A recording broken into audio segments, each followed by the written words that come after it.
Bem-vindos ao 14º episódio do Neurocast. Eu sou o Felipe Greco, diretor de relacionamento com clientes da B3 e serei o host da vez, aqui do Neurocast, o videocast em parceria com a B3. Hoje vamos explorar o mercado de veículos, um setor em constante transformação e vital para a economia brasileira.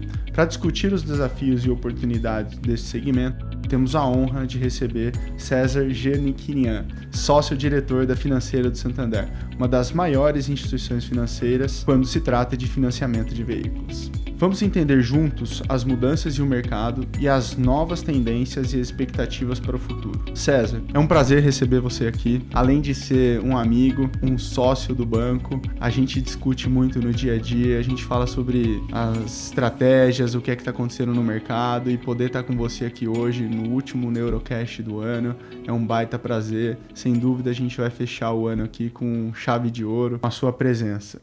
Para começar a nossa conversa, César, vocês realizaram este ano uma importante celebração, 60 anos de história da Financeira, e eu sei que também agora aqui nos últimos dias vocês realizaram a convenção de vendas de vocês, a convenção da Financeira, vocês discutiram um pouco sobre a estratégia, eu vi aqui o vídeo do evento, sensacional, uma apresentação maravilhosa, fogos, o time engajado, dava para ver a galera emocionada, energia alta, comprometida.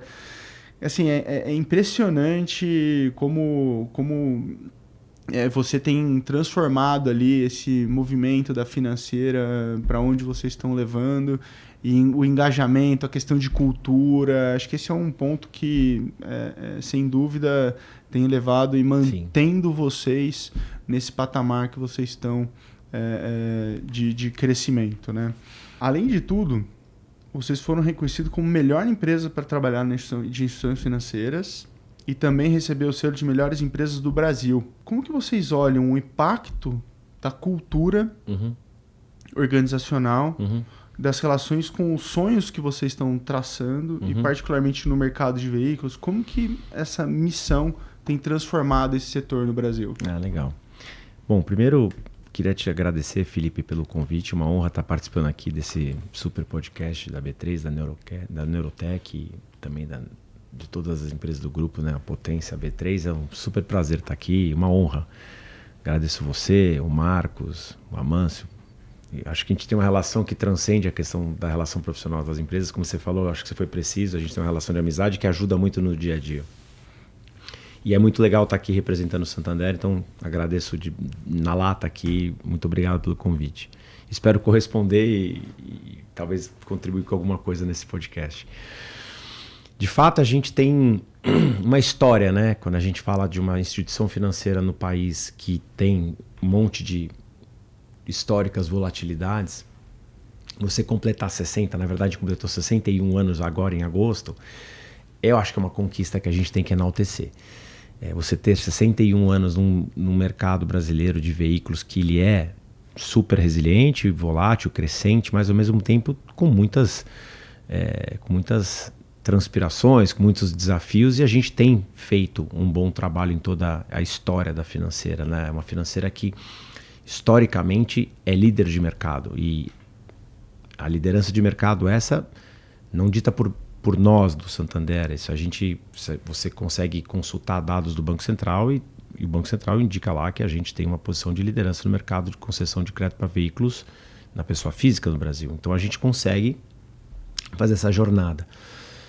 E a gente fez sim essa semana a nossa celebração de final de ano, foram 2 dias. Na segunda-feira a gente fez a entrega do que a gente chama internamente o Prêmio Mais. O Prêmio Mais faz muito parte da nossa cultura de conseguir celebrar e enaltecer os ótimos trabalhos que a equipe da Financeira faz e fez ao longo do ano. É uma equipe super aguerrida, com muita vontade de fazer, inquieta, indignada, no sentido de que a gente sempre pode achar que pode fazer mais e melhor.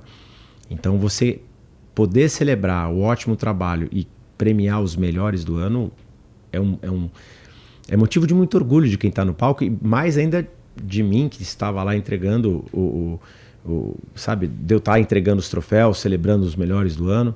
Então foi uma festa bacana, e a gente segue no dia seguinte falando um pouquinho do que a gente fez no ano de 24, como é que a gente enxerga o 25, troca uma energia boa. Então foi uma celebração super incrível, super bem montada, e a turma acho que gostou. E temos que gostar mesmo, porque foi um ano bastante bom, bastante forte. O mercado brasileiro ajudou esse ano, tem um volume de vendas muito forte. E a gente também aproveitou pelo nosso bom posicionamento esse hype, por assim dizer, bom que a gente teve no mercado de veículos e de não veículos. A gente não pode esquecer que a Financeira do Santander também tem uma unidade de negócios muito importante daquilo que a gente fala que não tem roda. Então a gente também tem uma operação de financiamento que a gente financia turismo, a gente financia informática, a gente financia móveis, decoração, equipamentos médicos, painéis solares. A gente também faz crédito pessoal com garantia de automóvel. Então a gente é uma financeira universal. Claro, a maior porção está no mundo de automóveis. Mas se a gente for olhar, você foi bem cirúrgico na tua primeira colocação quando você cita a cultura, que no final do dia é o que move esse negócio para frente. A cultura da Financeira do Santander é algo forjado nesses 60 anos e que é muito sólido. Uma cultura, como comentei, de trabalho em equipe, de todos ganham ou todos empatam ou todos perdem. Ainda bem que a gente tem mais ganhado do que empatado ou perdido.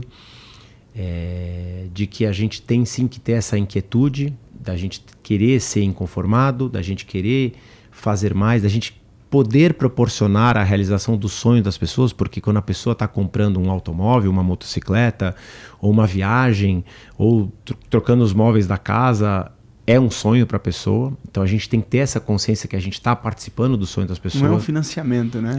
É o meio. É o meio. A gente não pode esquecer que não é feio você usar meios de você atingir os seus sonhos. E o financiamento, para qualquer modalidade de bem que você está comprando, é um legítimo meio, é correto, faz parte da cultura e a gente tem que fazer. Então a gente tem uma cultura muito potente na financeira, de pessoas que querem fazer mais e melhor sempre, dentro de todo o arcabouço de ética que a gente não abre mão, isso é óbvio, é dado, mas acima de tudo com vontade de fazer acontecer. Então acho que essa nossa cultura nos ajuda muito e tem carregado a Financeira nesse período todo. E é impressionante porque a gente sabe que é um time grande, plural e espalhado pelo Brasil, né? Então isso só são itens que são só incrementos de dificuldade para que consiga se manter uma cultura forte. Você fala isso fazendo, e né? eu sou uma pessoa que faz essa provocação muito forte dentro da Financeira, né? Eu vou arredondar aqui números, a gente está falando de quase 1.300 colaboradores, 1.300 pessoas. É uma equipe grande, você manter a coesão disso é importante, mas acima de tudo, eu falo muito que a gente também tem que refletir a sociedade onde a gente está inserido. E o que isso significa? A gente trabalhar de uma maneira equilibrada a questão de gênero. Então, só para você ter uma ideia, e não são números de marketing, isso é verdade, eu estou com esses números na cabeça porque eu apresentei na convenção essa semana. 51% do público da Financeira é masculino, 49% feminino. A gente tem quase 40% de mulheres em cargo de liderança, que é um número bastante bom, mas eu acho que pode melhorar para a gente buscar fazer o meio a meio. A gente também tem 30% da população da Financeira de pretos e pardos, quer dizer, você tem uma representatividade, você tem a questão de diversidade falada. A gente criou esse ano na Financeira. Nós também temos o nosso podcast para chamar de nosso, né? Talvez não tão chique assim como esse aqui, mas a gente faz, né? A gente chama de Conexão Financeira. Eu já vi, é chique demais. Não, a gente tem o nosso podcast, chama Conexão Financeira, que é uma maneira da gente estar interagindo com o pessoal. E eu fiz questão de que em todos os nossos capítulos esse ano, a gente fala uma primeira parte de negócio e a segunda parte a gente fala de temas de engajamento. E, essencialmente, temas de engajamento, a gente fala de tudo. A gente fala de mulheres na liderança, de maternidade, a gente falou da questão de gênero, a gente falou da questão de raça, a gente falou da diversidade, a gente fala de PCD, a gente falou de gerações. Foi um episódio incrível, porque a gente também esquece que a gente tem muita experiência embarcada, né? A gente tem que também saber usar as pessoas que têm mais experiência, que são as pessoas mais maduras, quanto elas podem ajudar as gerações novas. Então, acho que quando você consegue refletir esse extrato da sociedade na composição da equipe, você extrai o máximo, porque a gente está preparando um produto não para o bancário consumir. Sim. Eu quero fazer um melhor financiamento, a melhor jornada, o melhor pós-venda, o melhor tudo para a sociedade brasileira. E a sociedade brasileira é composta de homens, mulheres, negros, pardos, amarelos, homens, mulheres, homossexuais. Com enfim, necessidades diferentes também, né? E tá tudo certo. Você tem que, e se você não tem uma equipe diversa que pensa assim, você perde a oportunidade de fazer a melhor jornada possível. E a gente é muito obcecado por jornada para o nosso público. Então isso tem um pouco a ver com a cultura da financeira. Sensacional. Eu sou particularmente fã do tema de cultura e vou dar sequência aqui falando ainda sobre cultura, porque no final do dia, né, a gente falou aqui muito do que impacta da porta para dentro, né, a cultura. Mas no final do dia mesmo, o mais importante, além dos impactos para dentro, é o impacto para fora, é o impacto para o cliente. É verdade. Como que você enxerga hoje o impacto que isso gera nos lojistas, no processo do consumidor, na tomada de crédito, no relacionamento que vocês têm de fato com os clientes de vocês? Como que vocês estão olhando para essa cultura e quais são os impactos reais disso na ponta, né? Eu acho, Felipe, que essa sua provocação é super válida e a gente tem que entender o contexto onde a gente está inserido. No final do dia, bancos, financeiras, os lojistas, né, os corbans, a gente tem que entender que a gente é o provedor de produtos e serviços para uma sociedade que está consumindo. E a gente tem que entender que a gente tem que claramente manter os elementos que você acha imprescindíveis e você não abre mão da sua cultura, mas ao mesmo tempo com um olhar atento. Isso acho que serve também para a Neurotech, para a B3, para todas as empresas do grupo e para todas as empresas do Santander, que a gente tem que estar com o olhar aberto e atento para as movimentações e a mudança de comportamento da sociedade, do consumo. Então, vou dar um exemplo básico.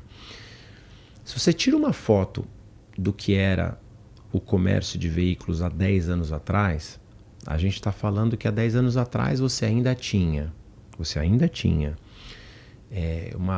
uma proposta de crédito que pedia para o cliente 40, 50, 60 informações para você aprovar um crédito.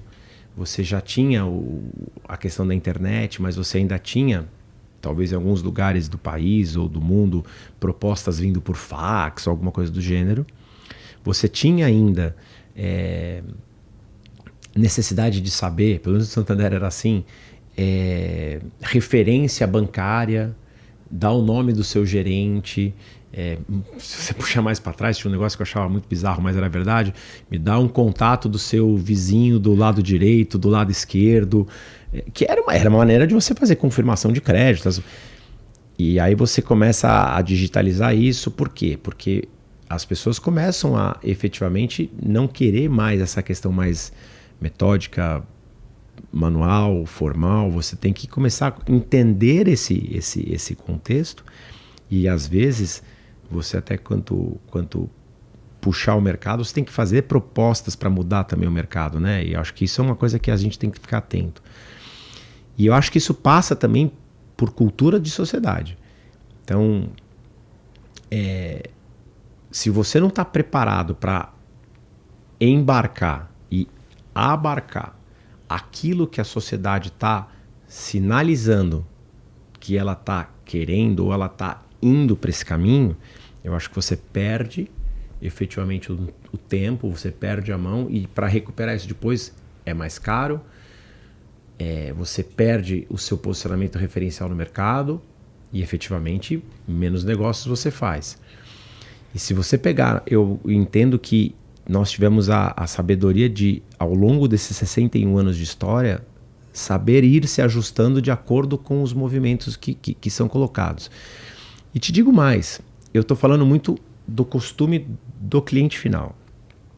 Neste período, você tem uma transformação radical dos nossos clientes lojistas, os concessionários, os multimarcas, que eles também mudam fortemente o modelo de comercialização de veículos.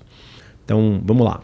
Antigamente você tinha os vendedores ou os lojistas que tinham aquela carteira de clientes que eles entendiam que eram deles, esses clientes, e agora eles percebem que os clientes não são deles, os clientes são do mercado e que se os clientes acharem propostas ou ofertas melhores, eles vão comprar os seus veículos onde eles acharem melhor.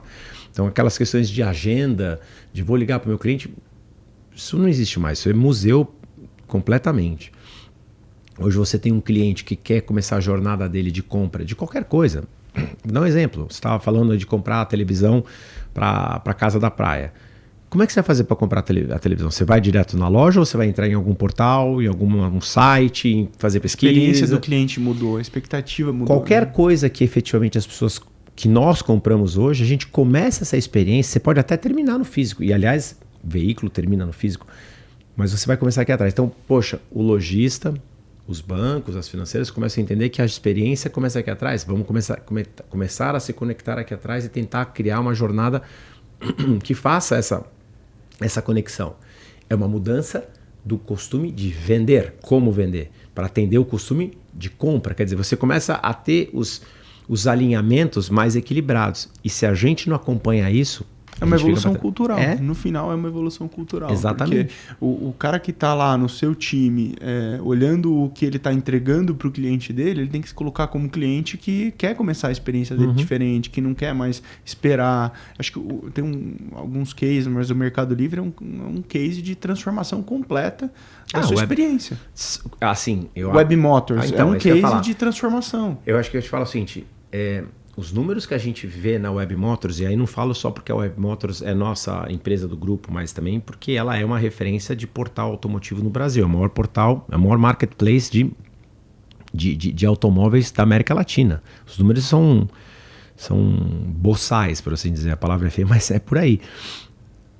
Você nota por ali claramente... Bom, a gente fala de uma operação que está com a gente desde 2002... É disparado o líder. Então, mas em 21 anos, a gente conseguiu também entender como mudou o hábito de compra e venda de automóveis no Brasil. Como mudou a vontade de ter uma experiência diferente. Como mudou a vontade de ser atendido de uma maneira diferente. Às vezes os sinais estão claros ali, né? A gente tem aquela palavra brincadeira no mundo popular, a gente fala, né? Haverão sinais. Os sinais estão lá, a gente tem que saber, ter inteligência, humildade muitas vezes de entender que você tem que mudar algo que você pode achar que está dando certo e você acompanhar isso mesmo que você tem que ir forjando a sua cultura. Eu acredito muito que uma cultura ela vai sendo forjada ao longo do tempo, sem perder os seus valores. Valores são inegociáveis. Valores eu acho que é o cerne, né? É a base de uma empresa longeva. Agora, os detalhes sim você tem que ir ajustando. Ótimo. César, sabemos que o financiamento é um pilar crucial para o mercado de veículos essencial, no Brasil. Essencial. Como que você vê o papel do Santander Financiamentos na facilitação dessas compras e que tendências a financeira tem identificado nesse mercado? A gente está acompanhando que tem um movimento de transformação, né? Acho que teve uma evolução muito grande já no processo da relação do financiamento e agora a gente está vendo uma evolução no processo regulatório, que vai talvez avançar um passo a mais nessa questão da transformação da forma com que se comercializa veículos no Brasil. Né? A gente sabe que hoje, até o processo de financiamento, são 15 segundos. O cara sai com o carro financiado no Santander e a gente participa desse processo, por isso a gente conhece tão bem. A gente está presente em todos esses momentos da esteira e a gente sabe que em 15 segundos você tem lá o processo de financiamento concluído e o pagamento daquele veículo. Mas a gente sabe que depois disso tem uma outra etapa, que é uma etapa que ainda é dos anos 80. Está melhorando, São Paulo tem evoluído muito, mas se você for para outras regiões do Brasil, ainda é um movimento dos anos 80. O cara tem que ir lá, pegar o papel, assinar, ir fisicamente no cartório, esperar os processos, esperar a transferência. E isso não acontece na mesma velocidade, porque você financia um carro à noite, você financia um carro no final de semana, mas você não entrega a propriedade do carro no final de semana. Como que vocês estão olhando a evolução disso? Né? Acho que tem um movimento importante, né, acontecendo. Acho que você faz uma ótima pergunta e você fala efetivamente nessa pergunta. Tem vários subtemas aí que eu acho que se a gente faz uma dissertação sobre ela, a gente faz quase que uma tese do que é o mercado brasileiro nos últimos anos. Quero dar um passo antes, tá, Felipe? Eu acho que... E vocês têm participado ativamente, não só com o Santander, mas no mercado, até pela relevância que vocês têm. A própria Neurotech tem tido um papel de destaque aí. Primeira coisa, no lado dos bancos que a gente vê de mudança assim, essencial nesse período é você sair de um subjetivismo para uma questão muito mais analítica de dados para você poder fazer essa jornada do crédito. Como é que é isso? Como em todos os segmentos da economia mundial, o uso de dados se transforma essencial para você fazer uma melhor experiência para o consumidor e uma melhor experiência para você enquanto agente financeiro, para você ter assertividade no crédito, para você ter assertividade naquilo que você espera ter de retorno na operação, para você melhorar os seus indicadores, os seus motores de risco, motores de preço, motores de fraude, você falou na questão do pagamento. Então, você tem uma mudança muito importante aqui de você sair daquela questão, eu tenho aqui um analista de crédito, tem 40 anos de experiência. Puta, eu continuo gostando dessa experiência. Ela é útil, mas ela sem a conexão essencial dos dados, e dados aí é tudo. Dados, e para tudo você tem que saber como usar os dados. E vocês nos ajudam muito nisso, são um dos nossos maiores assim, parceiros, fornecedores. Até brinco com você, com o MV, que a gente precisava ver, a conta é alta, mas isso é outro capítulo de outro podcast. O mais importante é o quanto de valor a gente gera nesse processo. Muito, agrega muito.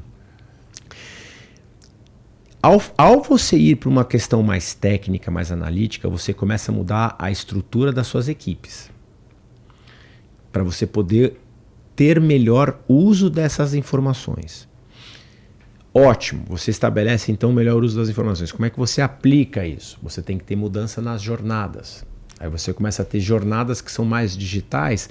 E aí eu não estou falando de digitalização per se. Eu estou falando que você começa a ter que conectar um monte de fornecedor, um monte de parceiros nessa jornada, API para lá, API para cá. É um emaranhado super interessante. Você vê várias conexões quase que neurais aí que a gente tem que fazer as coisas acontecerem irrelevantes.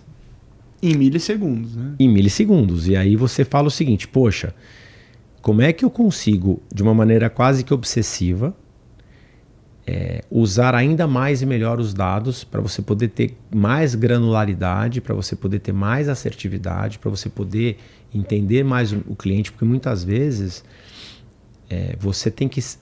Muitas vezes não. Eu tenho quase certeza que hoje em dia todos os bancos e todas as financeiras numa operação de financiamento sabem mais do cliente que o próprio cliente. Pela profusão de dados que você usa, você tem, e todos os dados públicos, tá? Não tem nada de diferente aí. E aí você faz os modelos de propensão, você faz os modelos a gente chama, né, as áreas de analytics dos bancos, das financeiras, você tem que fazer efetivamente toda essa modelagem.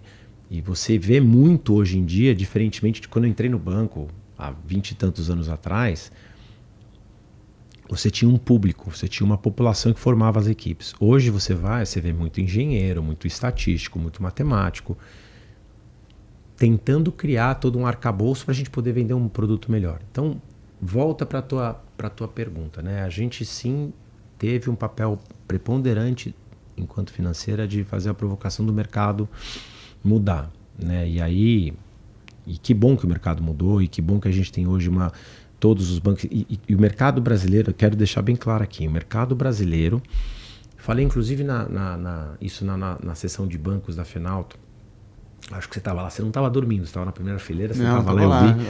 Anotando tudo. A gente tem um mercado de financeiras e bancos no Brasil, do segmento de consumer, de automóveis especificamente, extremamente competitivo. Né? Muitas vezes o mercado fala, tem poucas. A gente está falando de 6, 7, 8 grandes players do mercado brasileiro que são muito profissionais, muito bons. E todos eles com jornadas digitais, com muito uso de dados, com nível de profissionalismo que eu posso falar, porque o Santander é multinacional, então tem operação nos Estados Unidos, tem na Europa, tem na Ásia, e eu faço muito esse benchmark. E eu vejo que as operações que a gente entrega no Brasil, não só o Santander, mas todos os colegas dos outros bancos, elas não devem nada a nenhum outro player de fora do Brasil. Isso é um orgulho para todos nós aqui que formamos o mercado financeiro no Brasil. E o que a gente entrega? A gente entrega uma operação hoje em dia muito mais digital, muito mais rápida, muito mais limpa, entrega uma jornada, um user experience para o cliente e para o lojista, onde ele consegue usar a ferramenta de financiamento para concluir o crédito, porque no Brasil você não tem efetivamente venda de veículos sem crédito. Um dos fatores que fez com que o mercado brasileiro crescesse esse ano, dito não por mim, dito pelo José Andretta, o presidente da FenaBrave, foi que você teve crédito a mais esse ano. Aumentou, né? E você, com crédito, você faz a venda acontecer. Então, como é que a gente entrega essa mudança toda? Eu acho que tem um ponto, sim, você foi preciso na sua colocação, até para não ficar me alongando na resposta, que eu acho que a gente tem muito a melhorar, mas aí não depende dos bancos e das financeiras, na questão da formalização. A formalização ainda tem muitos processos de costumes brasileiros de muito tempo. E, por favor, nada contra a questão da necessidade. Eu acho que é importante, eu acho que se faz necessário a questão dos cartórios, a questão dos registros desses contratos, até para você dar mais segurança e garantia para o consumidor. Segurança. Tem que ter, porque infelizmente a digitalização tem trazido uma onda de fraudes digitais muito ruim no Brasil e a gente tem que tentar fechar esses flancos. Vocês têm sido super parceiros do mercado financeiro nesse aspecto, mas eu acho que essa questão da formalização ela ainda pode melhorar. De você ter transferência digital e online de propriedade, de você ter... A gente já tem os registros de contratos sendo feitos de uma maneira mais efetiva e limpa e bem feito, rápida.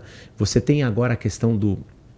que você fez a provocação, eu vou ser mais explícito, da questão de que vai acontecer e vai melhorar muito o mercado brasileiro para 25. A gente queria que melhorasse esse ano, que é a questão da evolução do marco legal das garantias, para a gente poder ter mais clareza desse bem, que se o banco precisar, espero que não, mas precisar retomar, a gente retoma de uma maneira mais fácil. Mais fluida, mais barata. Eu acho que a gente tem, eu não sei se você tem as suas fichas aí, eu não sei o que você está armando aí, tem a questão do Renave, que também ajuda no mercado de financiamento, quer dizer, você tem sim iniciativas que a gente tem no mercado para melhorar. E que bom que a gente está tentando construir um mercado mais sustentável, mais consistente, mais seguro, mais limpo para o cliente final, para o lojista, para que a gente consiga ter cada vez mais perenidade nesse aspecto. Acho que essa é a ideia.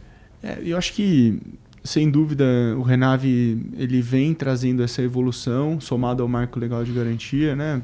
Para os nossos telespectadores que não sabem, né, o Renave é um processo de formalização, digitalização dos estoques dos lojistas, que vai trazer uma segurança para a financeira, uma segurança para o consumidor que está comprando um carro que passou por um processo de registro ali, de garantia, né?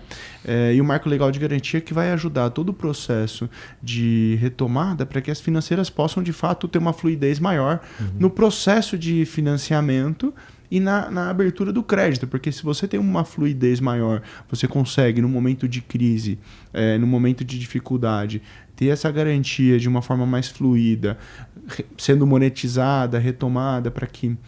Você esqueceu de um detalhe importante, e olha, contra os bancos, a favor do mercado. Você fala assim de uma melhor jornada, performance, retomada, melhor abertura de crédito, e tem um terceiro que é super essencial. A partir do momento que você tem mais clareza, que você talvez não tenha a perda daquela concessão, você tira esse elemento da taxa de juros que você cobra. Fica mais barato.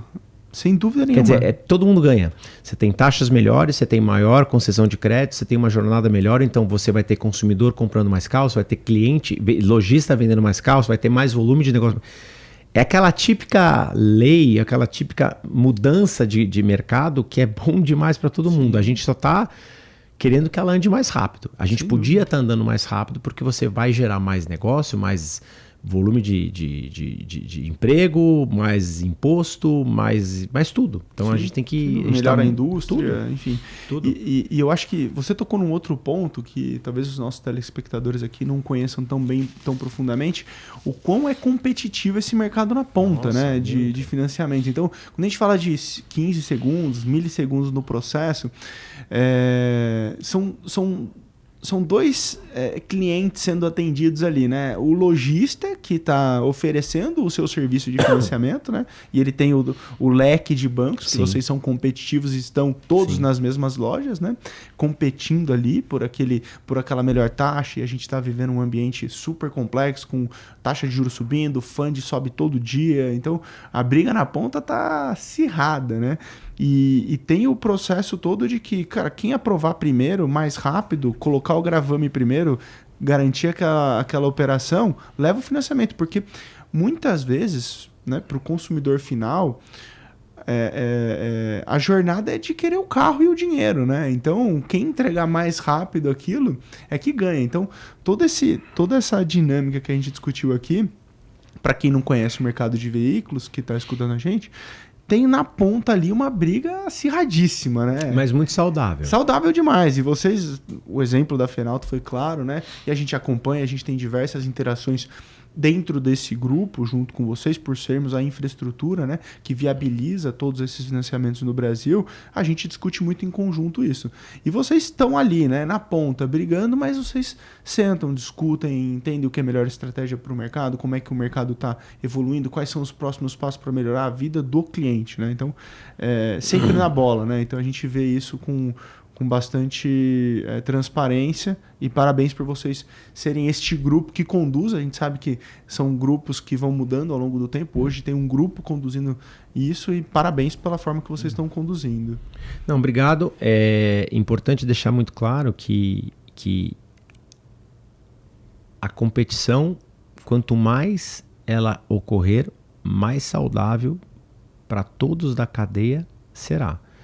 O cliente final vai ter um melhor produto, uma melhor condição, o lojista vai ter um melhor produto, melhor condição, e nós também a gente vai se esforçar para a gente poder crescer e fazer. No fato é isso mesmo. A gente, nas instituições, nas associações, existem as câmaras setoriais. E você é presidente da Febraban, né? Eu sou o representante, sou diretor responsável da câmara dentro de veículos. Também tem a Câmara na B3. Você também é o presidente da Câmara. Que vocês fizeram. Enfim, eu não tive opção, né? Mas a gente foi. Que, aliás, a gente precisava ver como retomar, que eu acho um fórum importante. E as discussões são sempre muito no sentido de como a gente consegue fortalecer o mercado como um todo, para a gente pensar esse mercado para as próximas gerações. Como a gente entrega este mercado melhor, mais consistente, mais seguro, mais com expectativas futuras positivas para as pessoas que vierem nos suceder. Espero que demore muito, não estou pensando em me aposentar longe disso. Pelo amor de Deus, é novo demais. Não, mas eu acho que é importante a gente trabalhar isso. Eu acho que a gente tem que entender que a nossa responsabilidade enquanto executivos, nós estamos, né, executivos, como é que a gente entrega isso melhor mais para frente. E a gente tem essas discussões muito importantes. Você falou bastante bem, a discussão do Renave é uma discussão importante, porque, poxa, eu estou formalizando mais o mercado no sentido de ter para o cliente final a segurança de que ele está comprando um carro que vai ter uma chancela de que foi um carro que passou por uma vistoria, que está no estoque de um lojista, que está entregando. E veja, a esmagadora maioria dos lojistas do Brasil são sérios, são responsáveis, são empreendedores, grandes empresários que empreendem e investem no Brasil, que é uma... Movimentam milhões de empregos. E que eles falam que ser empresário no Brasil é uma grande aventura, e eu acho que é importante deixar claro que essas questões que a gente tem acompanhado, muitas delas provocadas pelos governos estaduais e federais, e a gente, enquanto agente financeiro, a gente tem a obrigação de cumprir as leis, elas vêm para poder melhorar e para poder fazer acontecer, e todos os lojistas que gostam da formalização estão super apoiando, porque você vai gerar um arcabouço, palavra bonita da moda, né? Arcabouço, mais consistente. Sim. E a gente tem que ter a responsabilidade primeira, né? São empresas grandes, B3.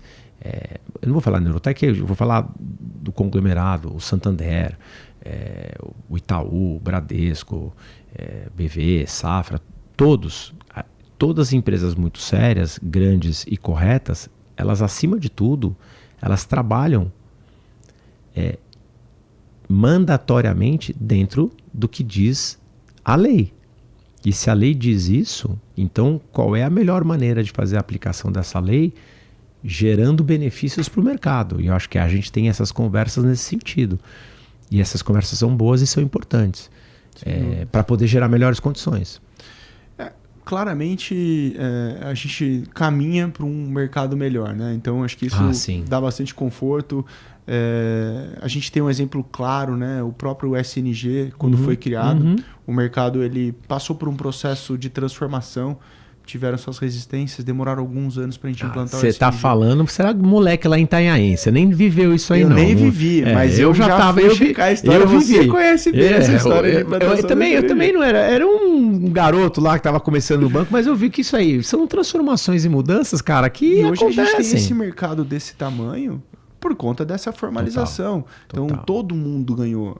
Consumidor, quem pode falar bem isso aí, não vou falar que é velho, mas é experiente, foi o Marcos Vanderlei. O Marcos Vanderlei o MV lembra bem. MV, não tô chamando você de velho não, é só isso, é experiente. Sem dúvida. Ainda nessa linha de mercado, a gente vem passando por transformações. A gente está vendo aí a chegada, já é uma realidade, o carro elétrico, mas ainda assim é uma realidade limitada, né? Cheia de poréns e porquês e questões, mas é uma realidade. E a gente vê que como é que vocês estão olhando essa chegada do carro elétrico e a possibilidade de transformar também o mercado de financiamento de veículos? Como é que isso vai acontecer? Tem toda uma discussão de pós-venda desse mercado, desse segmento.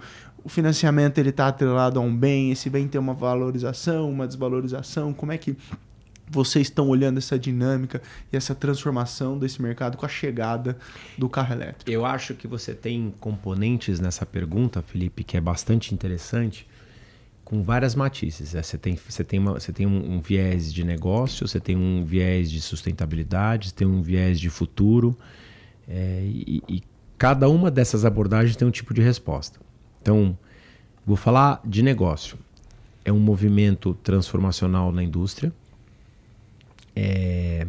Você já tinha provocações há um tempo atrás, quando você vê a indústria fazendo os motores a combustão flex, já é uma revolução.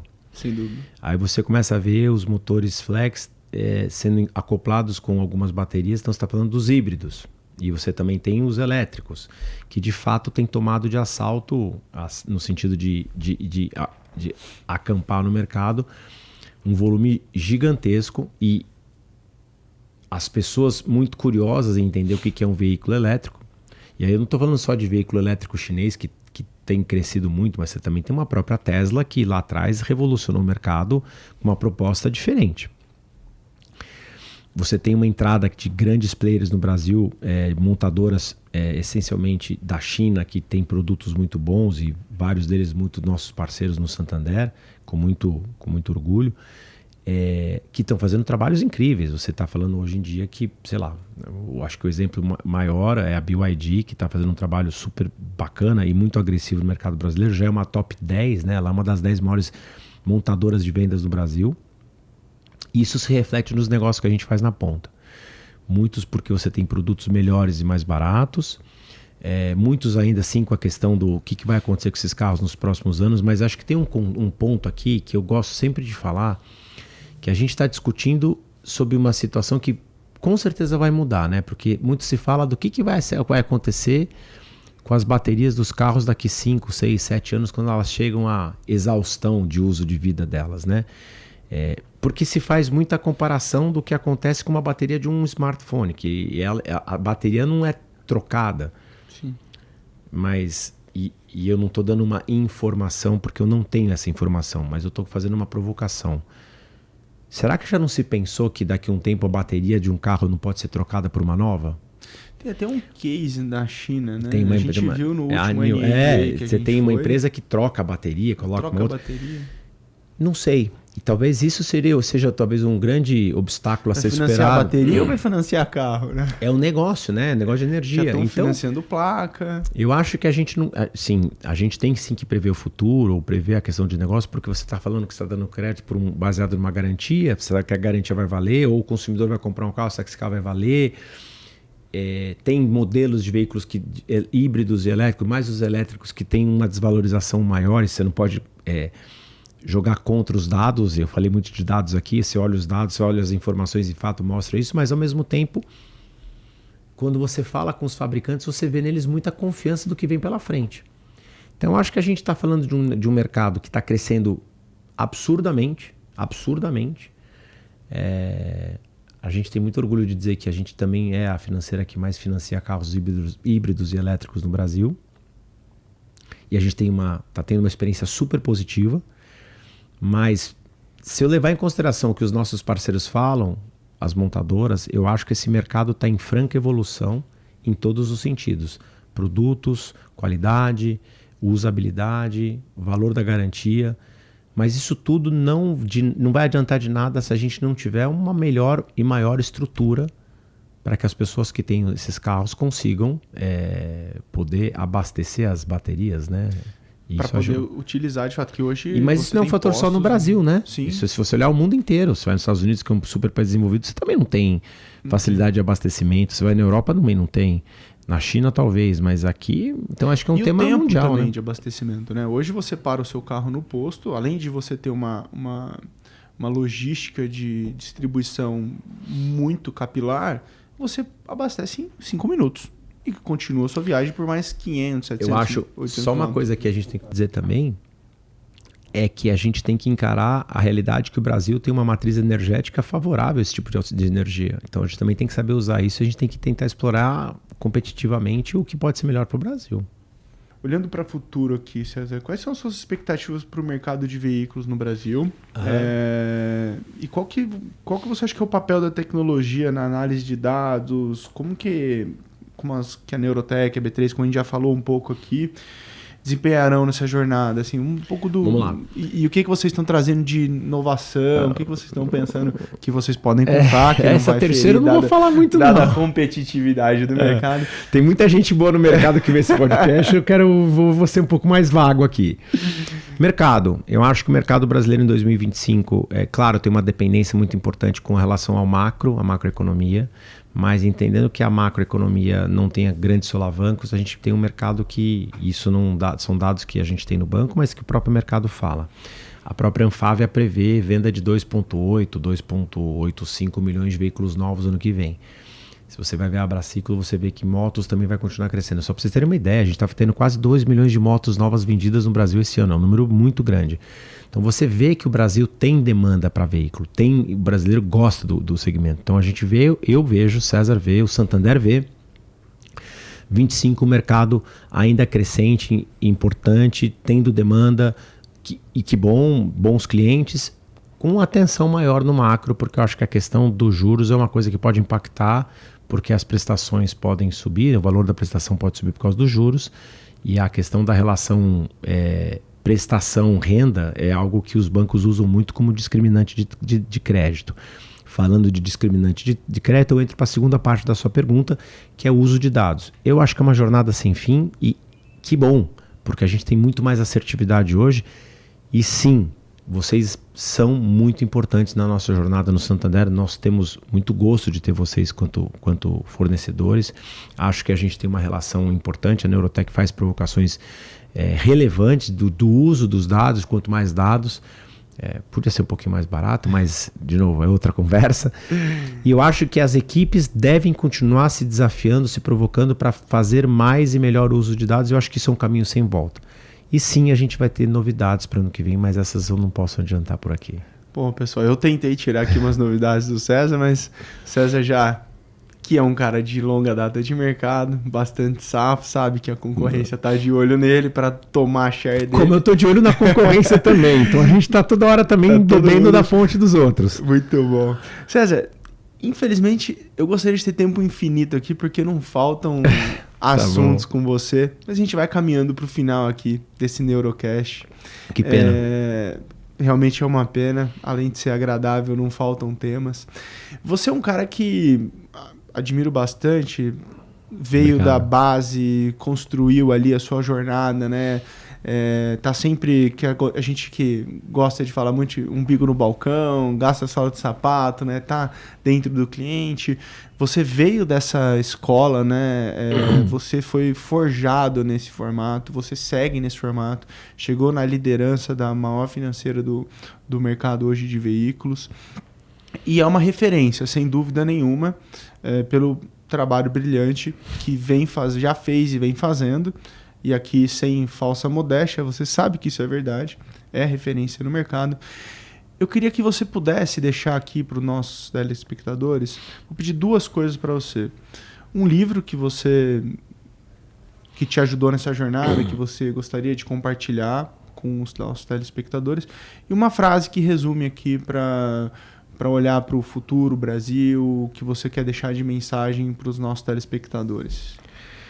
Bom, primeiro dizer que eu não conheci esse seu lado tão generoso. Eu acho que você exagerou um pouquinho na minha descrição. Não. Eu acho que eu não sou tudo isso, não, mas obrigado, eu fico feliz pelas suas isso palavras. Isso não sou eu que estou falando, eu estou transmitindo porque eu escuto, inclusive, no mercado, você sabe disso. Tá bom. Sem modéstia nesse ponto, Felipe, que você não precisa. Calma, Felipe, calma. Eu acho que uma provocação que eu sempre me fiz e que eu uso muito com o pessoal do banco, na financeira, e não tem problema algum de compartilhar, porque eu acho que isso também serve para a nossa vida, é a gente não ter medo de sonhar grande, de ter sonhos grandes, da gente pensar alto, da gente ter ambição, mas aquela ambição boa, obviamente. Baseado em que eu penso e provoco a turma? Se você tem um sonho, um objetivo desse tamanho, vai da mesa até aqui, a recompensa que você vai ter vai ser desse tamanho, ou equivalente ao tamanho do seu sonho. Quanto maior o sonho que você tiver, aspirar, desejar, mover, conquistar, a recompensa que você vai ter, e não estou falando de recompensa financeira, estou falando de construção de legado, de fazer o bem, de fazer o certo, de você deixar a sua marca, ganhar dinheiro sim também, porque quando a gente enquanto executivo quer também, obviamente, ter a melhor condição possível para nós, para a família e assim por diante. Então, quanto maior o seu sonho, sonhar grande, a recompensa, a conquista, o retorno vai ser proporcional ao tamanho do seu sonho. Ah, mas César, se você sonhar muito aqui em cima e você não chegar aqui, poxa, eu não vou atingir o sonho. Isso é verdade, mas você vai ter uma recompensa muito maior do que aqui. Então, porque se você estivesse pensando pequeno, você chegar na metade disso. Então, né? Como sonhar não custa ainda... Não paga para sonhar grande, sonhar pequeno. Poxa, sonhar grande, sonhar pequeno dá o mesmo trabalho. Então, sonhem bastante, tenham boa ambição, mas sonhem coisas boas. Sonhem coisas boas para vocês, eu falo isso para a turma, para vocês construírem algo que te dê satisfação. E isso eu também falo assim, não adianta de nada se vocês não fizerem nada com muita paixão, com muita vontade e ter prazer naquilo que faz. Não é só pelo dinheiro, é por você ter prazer naquilo que você faz, estar num ambiente bacana de trabalhar, ter prazer naquilo que você constrói. Isso tudo para mim que se conecta muito. Livro, Felipe, eu leio muito pouco esses livros de negócio.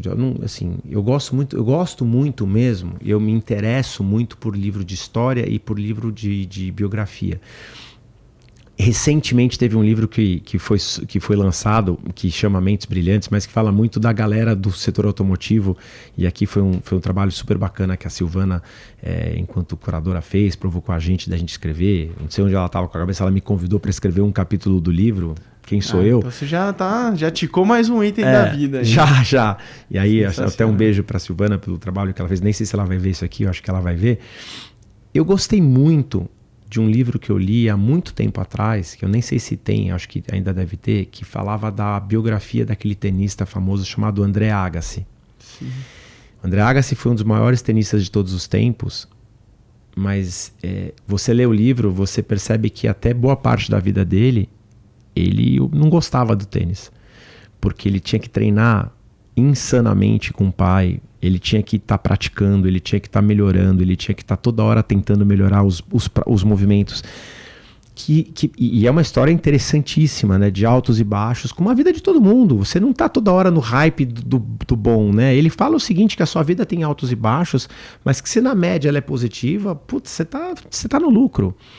O que eu tive desse livro, o que eu gostei, que eu peguei para minha vida, que você nunca é autossuficiente, você sempre tem que estar melhorando, você tem que estar sempre praticando, você tem que estar tendo a humildade de saber que você pode melhorar em tudo que você faz. E não viva um conto de fadas achando que vai ser tudo às mil maravilhas, porque você vai ter hora que você vai estar numa rebordosa, vai estar mal, vai estar triste, e vai ter hora que você vai estar no hype lá em cima. Então nem sempre você vai estar aqui em cima, nem sempre você está aqui embaixo. Você tem que saber conviver com tudo que você encontra. Acho que é o que eu penso, é o que eu levo para a vida. Sensacional, César. Obrigado pela sua generosidade de vir aqui, imagina, compartilhar todo esse conhecimento, deixar essa mensagem para os nossos telespectadores. Sem dúvida, quem estiver nos assistindo, quem assistir isso, vai aproveitar muito, tirar muitos insights super relevantes foi muito prazeroso, passou rápido. Passou rápido, é bom. Infelizmente. Quero deixar um abraço a todos. Muito obrigado pelo convite para a Neurotech, para a B3. Acho que a gente é parceiro de longa data, temos uma amizade, super generoso vocês me chamarem aqui imagina.